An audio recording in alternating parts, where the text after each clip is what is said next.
Halo teman-teman investor semuanya, jadi di kesempatan kali ini kita bakal coba bahas BBRI ya. Ini emiten udah keluarin laporan keuangan tahun 2020. Seperti apa perusahaannya akan coba kita bahas ya setelah yang satu ini.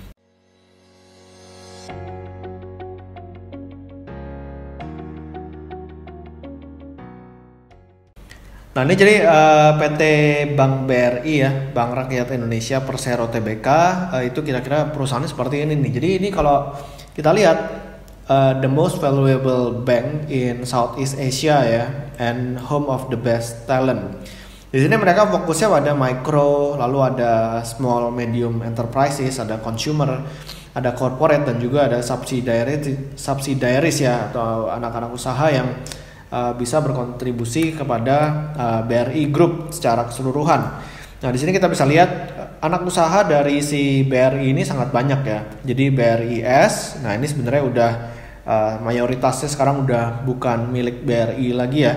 Ini udah nanti keluar. Lalu BRI Agro ini yang katanya bakal jadi bank digital.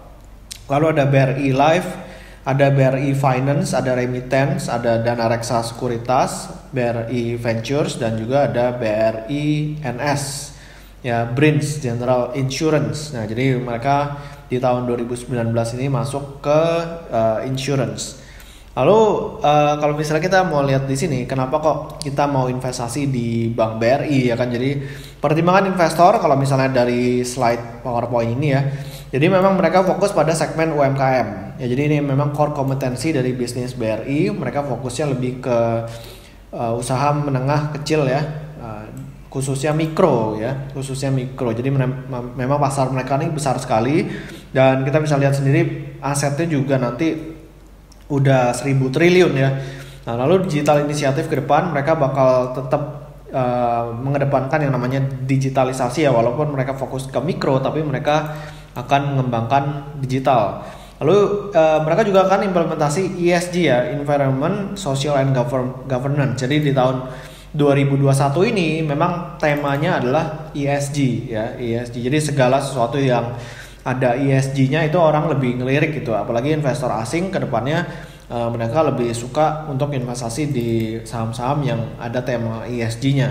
Nah, lalu kalau misalnya kita lihat dari sini perkembangan dari si BRI ini ya, ini sangat luar biasa ya. Jadi dari tahun 1984 ini mereka cuma mulai dari si Kupedes ya. Jadi lalu di tahun 1989 ada BRI Guna dan terus berkembang. 2014 ada BRI Link dan kita lihat sendiri di sini jumlahnya ya, jumlah nasabahnya dari yang sangat kecil terus meningkat ya, terus meningkat. Di tahun 2019 udah mulai bertransformasi menjadi digital. Nah, di sini juga kita lihat ya di materi public expose sampai digambarin roket ya, karena memang nilai pemegang saham ini terus meningkat, bahkan meningkat sampai 69 kali dari tahun 2003 sampai tahun 2019 tahun 2020. Nah, ini bukan saham yang nggak bagus gitu ya, karena bisa meningkatkan kekayaan pemegang saham sampai sebegitu besar hanya dalam waktu belasan tahun, tapi bisa naik 69 kali. Jadi kalau orang bilang bisa kaya nggak di saham, ternyata ya bisa ya. Jadi memang kenaikan 69 kali ini termasuk luar biasa gitu.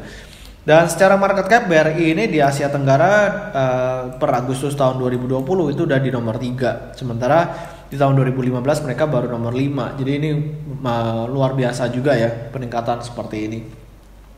Oke, kita bakal coba lihat kira-kira kinerja di tahun 2020 seperti apa. Ya, di tahun 2020 kinerjanya BRI ini turun ya, dari 127 triliun itu turun menjadi 123 triliun. Cuman karena memang adanya pandemi ya, sehingga banyak pengguna konsumer dari BRI ini ya turun gitu. Lalu dari labanya juga turun hampir separuh ya, dari 34,4 triliun menjadi 18,6 triliun. Cuman penurunan ini menurut saya masih cukup wajar ya, karena di era pandemi dia nggak sampai minus. Yang paling penting kuncinya adalah dari bank ini jangan sampai mereka minus dulu lah. Kalau mereka minus berarti mungkin ada salah kelola juga gitu kan. Nah, kalau misalnya kita lihat dari cash flow statementnya, di sini arus kas juga masih bagus ya, masih positif. Dari cash flow from operatingnya 66, sebelumnya 44 triliun, 57 triliun, 39 triliun. Makanya mereka masih bisa melakukan yang namanya investasi di sini ya. Nah, investasi. Jadi di sini ada mereka berinvestasi kebanyakan di efek-efek nih. Di efek-efek, dan kita bakal lihat kira-kira secara valuasinya ini seperti apa. Nah, sekarang PBV-nya si BRI itu ada di 2,89 kali.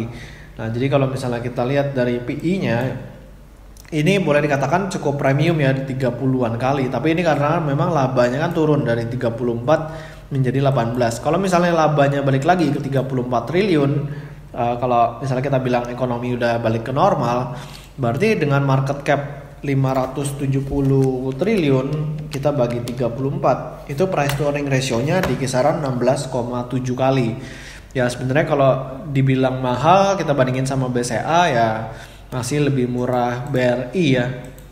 Nah, sementara kita lihat juga total asetnya ini udah 1.500 triliun. Ini gede banget ya, 1.500 triliun total asetnya, dan memang kebanyakan ini di total liabilities di 1.300 triliun. Nah, sekarang kita coba bandingin aja sama BCA ya kan. BCA. Nah, di sini BRI kita bandingkan dengan BCA. Kalau kita lihat current PE ratio-nya, BCA masih lebih mahal sedikit ya, lebih mahal sedikit. Sementara PBV masih 2,89 untuk BRI dan BCA-nya 4,66 kali. Nah, jadi kalau misalnya kita lihat return on equity-nya di sini, oh ini BCA masih belum ada datanya ya. Jadi kita lihat return on invested capital aja nih di sini. BRI 9,29%, BCA 15,57%. Jadi sebenarnya secara return BCA masih lebih bagus, makanya kalau PE ratio-nya sama, sebenarnya BRI ini udah kemahalan.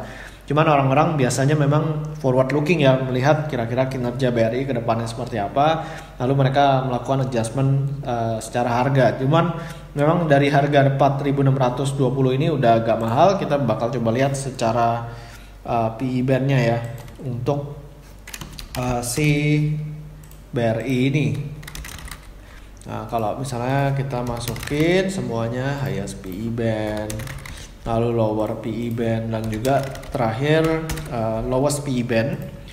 Nah, di sini kita lihat ya 5 tahun, kita anggaplah rata-rata tuh sebenarnya di sini di 3.800. Nah, jadi sebenarnya sekarang harga BRI itu udah ada di upper PE band, higher PE band ya. Jadi udah mulai mahal, tapi memang paling mahal itu palingan di 5.500. Ada potensi kenaikan tapi udah mulai terbatas.